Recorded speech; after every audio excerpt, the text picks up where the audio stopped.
Okay, now as I was putting on my second coat of base, I see that the paint is starting to blush. And blushing is like, it has kind of like a bluish. I feel like I'm losing my mind. Is everybody in the world blind? Please, Lord, give me a sign, a sign. All right, your boy Trigger Man, back in the lab. And today, what we have here. All right, today we're gonna be spraying this Lexus overall, complete job. It's a cheapo job, but it's not El Cheapo himself, but it is a cheapo job. Didn't remove the bumpers or anything. Like Trigger Man like you ever do. But took the mirrors off, door handles. The body man was trying to get these off, the rear handles, and for some reason they're glued on. They're glued on. So they're stuck on there. I think they called the customer to see if we want him to break them off and maybe have to buy handles. He's like, no, it's no big deal, just leave the handles. They say he's just trying to get a little fix up on his ride, man. Nothing crazy, nothing crazy. But yeah, so that's it. What else? We ordered 2 quarts of Nason base coat. That's what we're gonna be putting on there.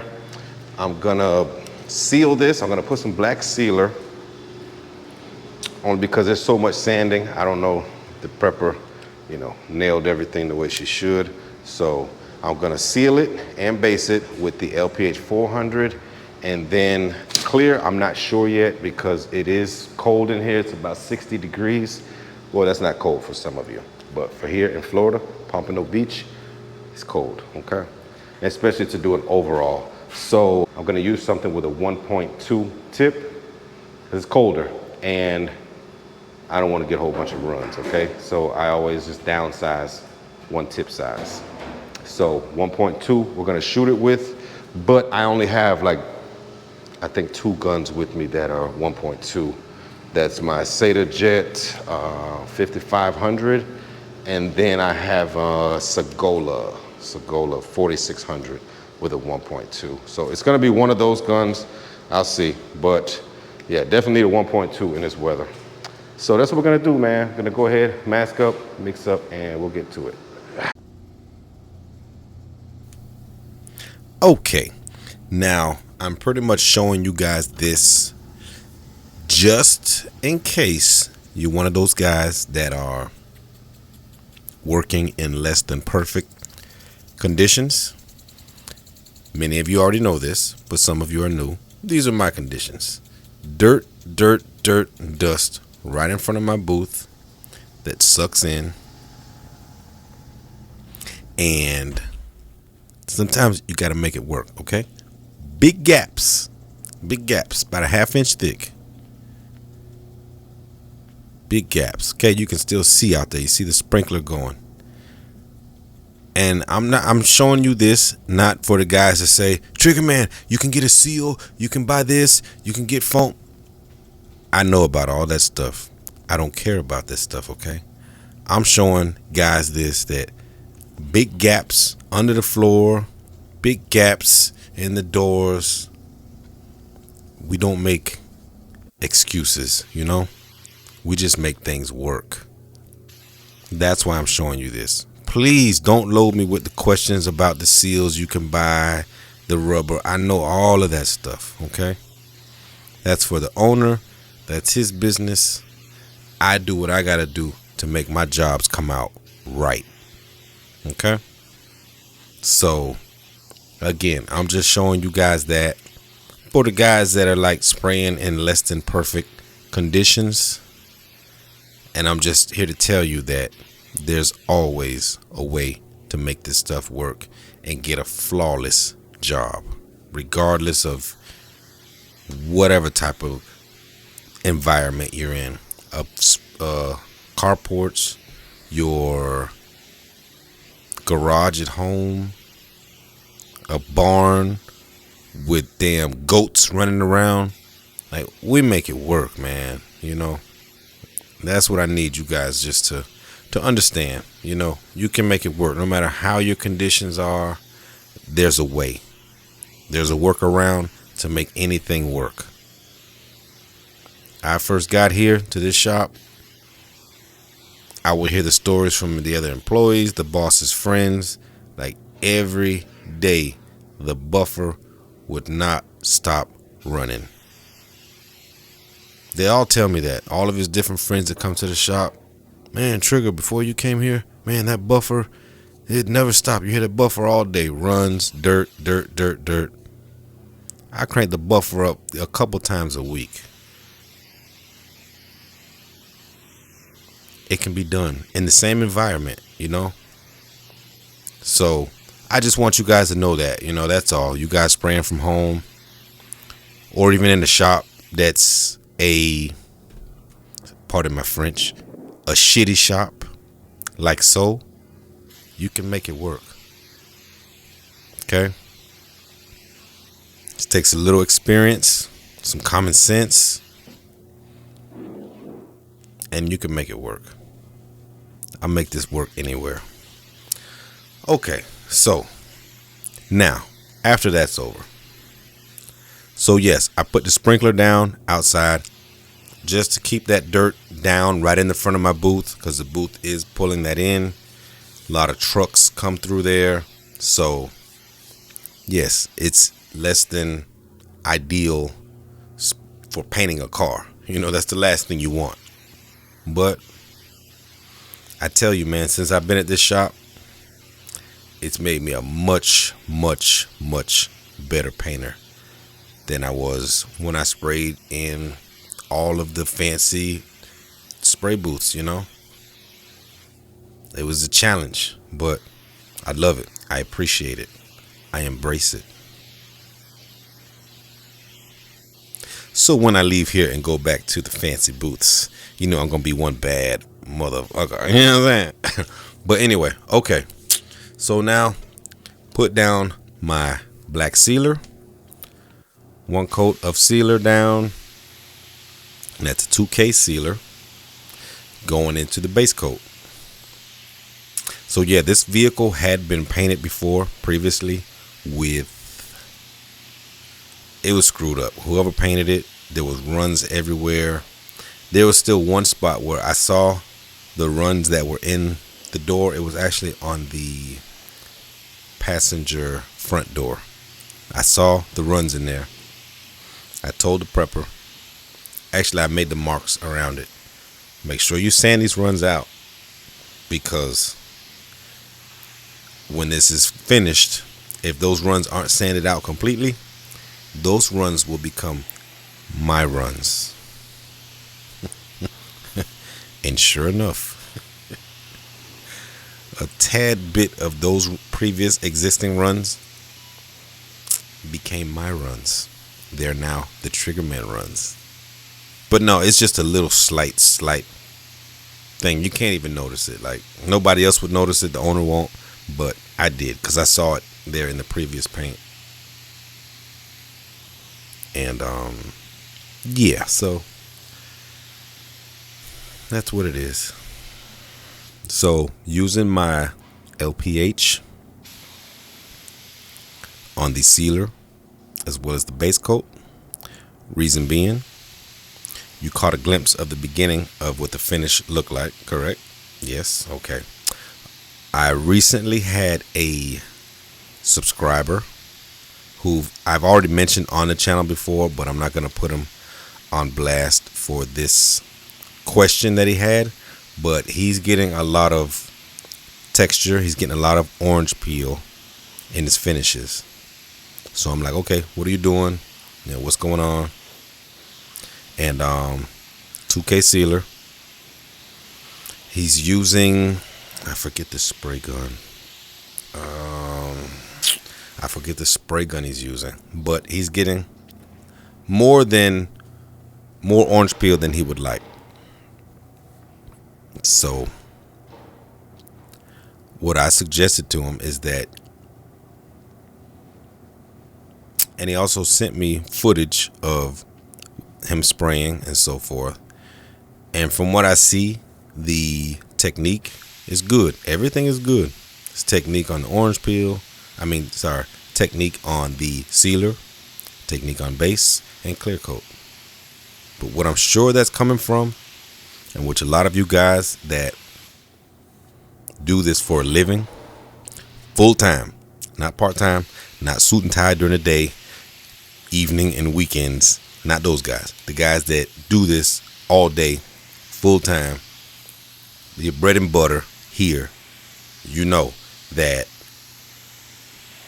in a situation like that, sealer, base coat, clear coat. If you have excessive orange peel, chances are your problem is with your sealer. Okay? So I explained to this subscriber that 9 out of 10 times the issue that you're having with orange peel, excessive orange peel, is from your sealer. Okay? So, putting down the sealer, that's why I wanted to go with the LPH 400. When you're applying a 2K sealer, you're always going to want to go with something that will lay that sealer down smooth. Okay, you don't want to look at your sealer as like a primer. I know most of the time it's gray, it's 2K, and it looks like primer, but no, that's a part of the finish, your finishing products. Okay, that's just as important as your base and your clear. Which is why, and I explained to him, this is why you would see a lot of the so-called pro painters that use, say, a Iwata LPH 300, Iwata LPH 400, or even now some of those Kiwami guns that have the split tip. Because those split tips, what they're going to do, they're going to give you a fine atomization, which normally on a primer or anything like that, you don't care about atomizing. You just want the material there. But on a sealer, yeah, you want to get it down as smooth as possible. That's why a lot of guys use the split tip guns. One, they atomize and they lay down the paint smooth. And two, there's not as much overspray with the split nozzles. Yes, some of them still have it, but generally a split tip will be much less overspray. And when doing collision work, if you have a lot of overspray from sealer, that creates a problem. So that's why you may see a lot of so-called pro painters use a split tip for sealer, and that's the main reason I use it. Again, with sealer, it's going to add the texture, and in this job you'll see at the end, after putting down a coat of sealer, the base coat, the clear coat, it laid down fairly smooth, minimal orange peel.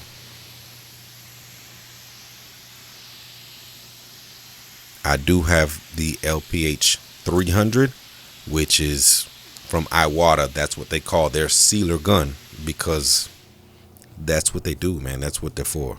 You know, they're ideally recommended for that, you know. So yeah, I got my guy on track with that, and you know, he's gonna look into getting some type of a split tip, something that'll atomize that sealer much better, and then we'll go from there. But I'm sure he'll be fine if he follows those recommendations. Now on to the blushing.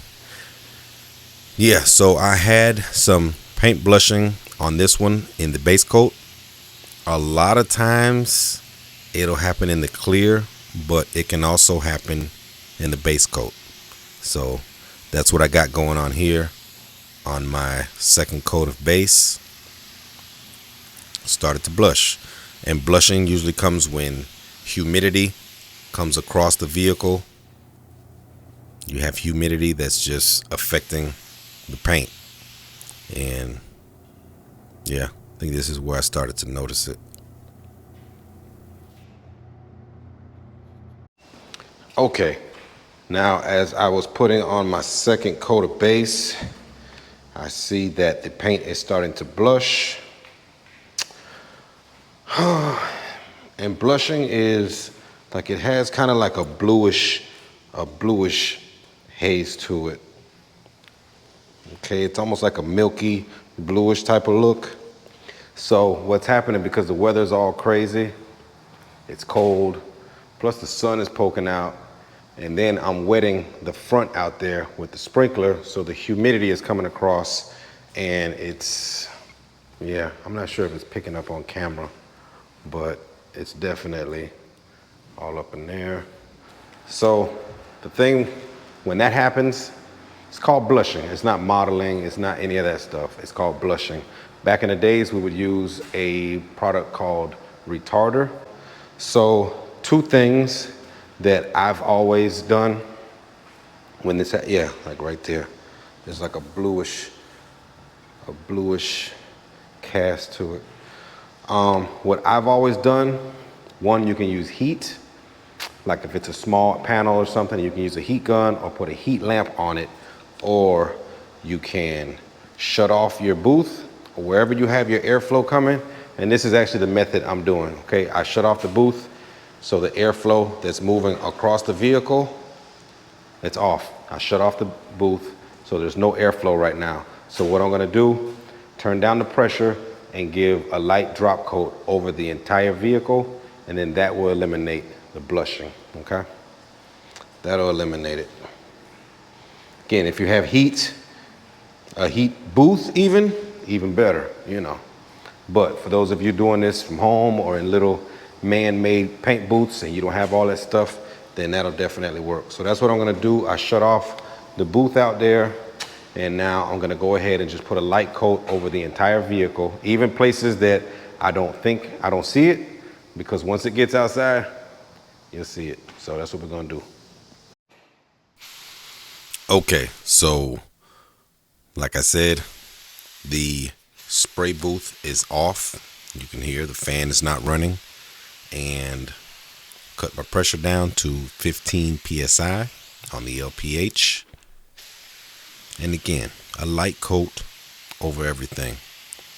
And this same technique applies with every color. If it's a metallic, every color. And each color, when it blushes, it'll have a different look. Like this black, it had that bluish look to it from the side. And if it was say a silver metallic, that's gonna have like a milky white, or depends like what type of tints are inside of that silver metallic. But, and then clear coat, especially clear coat, that's just gonna look milky. That's gonna look milky. Now with the clear coat, when that happens, say this was fine up until this point, I was basing and everything was fine.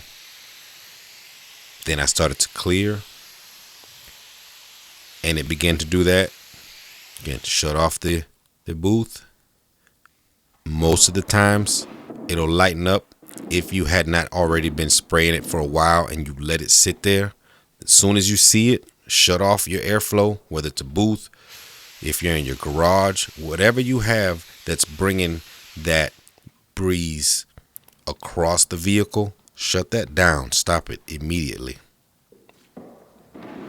If you do that immediately, most of the time, it'll just go ahead and go away. But if there's some areas to where it looks like it's staying there, you gotta apply heat. You gotta put heat on it. Grab a heat gun, just wave it around, and it'll go away quick. Within seconds, it goes away. Put your heat or heat lamp back the heat lamp away. You're not trying to put it on there for it to cure it. You just want to get some heat on the panel. And it goes away fairly quick, within seconds. Unless it's real bad, maybe 30 seconds. But it'll go away quick. And I've dealt with this plenty, so, I'm real familiar with it. And I'm actually going to tell you specifically what caused this in my case today.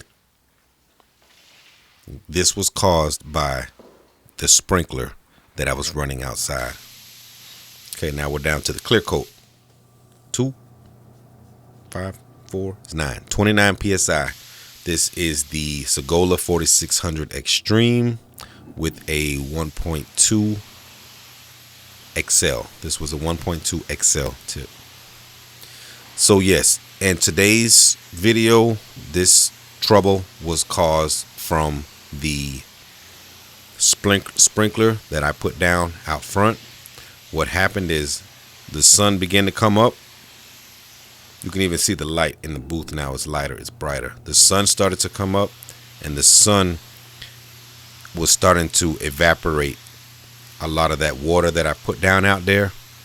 Then the booth was bringing that air across the vehicle. So that's where that came from. But it could have easily been if it rained. This happens a lot of time in this booth with me. When it rains out, as soon as it starts raining and that sun starts beating, because here in Florida, it's bipolar weather. It'll just be raining, then it's hot, then it's raining, and it can happen in a split second. So that happens with me. So I'm familiar with it. I know exactly what to do. But that's what caused that. It's cold 1 minute. It's still cold. It was still cold in there, but the sun was up and the sun was beating down on the yard right there where I wet it. Turned that water, evaporated it. It's coming across the vehicle just like that. So I just made sure when I started to clear, I shut the sprinkler off. I didn't want to have it too wet out there. Just wet enough to keep the dirt down, but not big puddles, So that's what you do when that happens. Again, it'll normally happen, and I just know from working in Florida, which I'm sure is like Texas, Louisiana, all the places that have high humidity.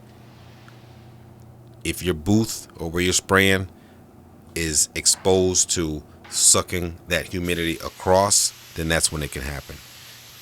If you're in a big fancy booth inside of a building, then you should be fine. That doesn't usually happen. I've never experienced that happening inside of, a fancier booth or a downdraft or anything. It's just here. My spray booth is the building. My spray booth is not inside of a facility. The spray booth is its own building, so it just sucks whatever, So that's pretty much it on that. Just wanted to give you guys that little information. Again, it came up during the video. It wasn't planned. I didn't have a planned topic of the video, but sometimes these things just happen while I'm spraying, and it makes for a good topic and a good learning for some people, So that's what we did. So right now I'll go ahead and crank up some beats and let you guys enjoy the rest of this coat of clear and another coat of clear, and then I'll come chime in at the end. Peace.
All right. This is what we're looking like. This is what we're looking like. This is what we're looking like. I tell you, boy, that's the goal of 4600 Extreme. Definitely one of my top three clear coat gun. It never let me down, man, never. We're lucked up today. No sags, no runs. Temperature got down to 50 something degrees, which I know is not cold. Sugar, I painted 40 degrees. Sugar, I painted 30 degrees. I know. But for Florida, it's cold, okay? It's cold. Brr, you know what I'm saying? Brr. Gucci. Brr. Yeah, man. But yeah, that's the goal. Always, man. Never let me down. Never. Tonight, living in a fantasy, my own little nasty world. Trigger, got Yeah, man. Yeah, oh, it feels good when stuff comes out right, you know, the way you plan it, because it can very easily go south real fast, you know? So, thank God. All praise to God, man, because, yeah, I never take it for granted, because something could just go crazy. You're clearing, it's cold, it'll drop down to 50 something degrees, and then next thing you know, you're used to painting with the temperature you're used to painting at, so you have your own rhythm, and then not paying attention to the weather, and then it could just, stuff start running to the floor, man. It's happened to me, so, you know, I never get cocky and say, oh, it'll never happen, no, it happens, man, it happens. Now, I'll get cocky and talk a little crap after it's done, but, you know, it can definitely happen, man, to anybody. 20-year painter, 2-year painter, 30-year painter, 40-year painter. It happens, man. But today's a good Friday. Okay, so yeah, so I said today's Friday. We will sit over the weekend, and then we'll get it out Monday morning. It's supposed to be in the 30s or something Monday. Like, so sick of this cold stuff, man. Anyway, catch you guys then. Peace. All right. Monday morning. Top of the morning to you. Top of the morning. Good morning, everybody. Good morning. So that's what we're looking like. This is what we're looking like.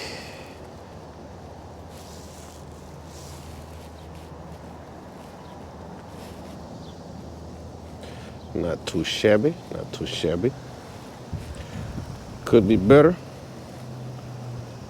Could be worse. So we're okay with this. It is now 32 degrees in Pompano Beach, Florida.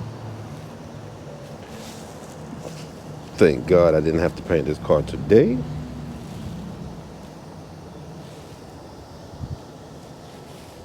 Because that would not have been okay. Yeah, it did.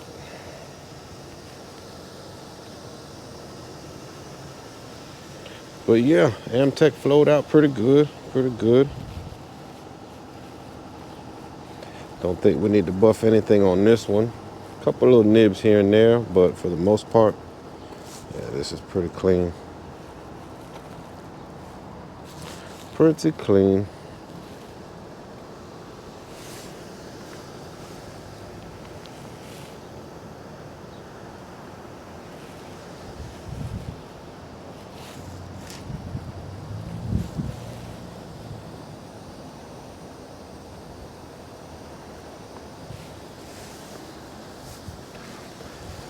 All right, fellas, so that's gonna do it on this one. End of the day, remember, it's only a spray gun. Now go have fun. Okay, so I went ahead and made the call to do the headlights on this. Customer didn't pay for it, but them headlights just look too yellow. They needed some Visine. And yeah, I just told the owner, just have the prepper go ahead and quicksand. I mean, it takes 15 minutes, you know, but it makes the job, you know, it completes the paint job. So a good coat of Bulldog, we sanded it down with 600 because they were bad. I mean, they're still actually bad. They need to be replaced, but at least it doesn't have that yellow look. So we sand them down with 600. to take off all of that just old plastic. Coat of Bulldog, 2 coats of the AmTech clear, and then that's what it looks like, you know. So the guy get his ride back tomorrow, actually. So I'm putting this video out. I don't have the finished, washed, done video because we didn't wash it yet and have it ready for the guy. And I'm finishing this video now, so that's how it goes. But yeah, so that was it, man. It's a wrap on this one.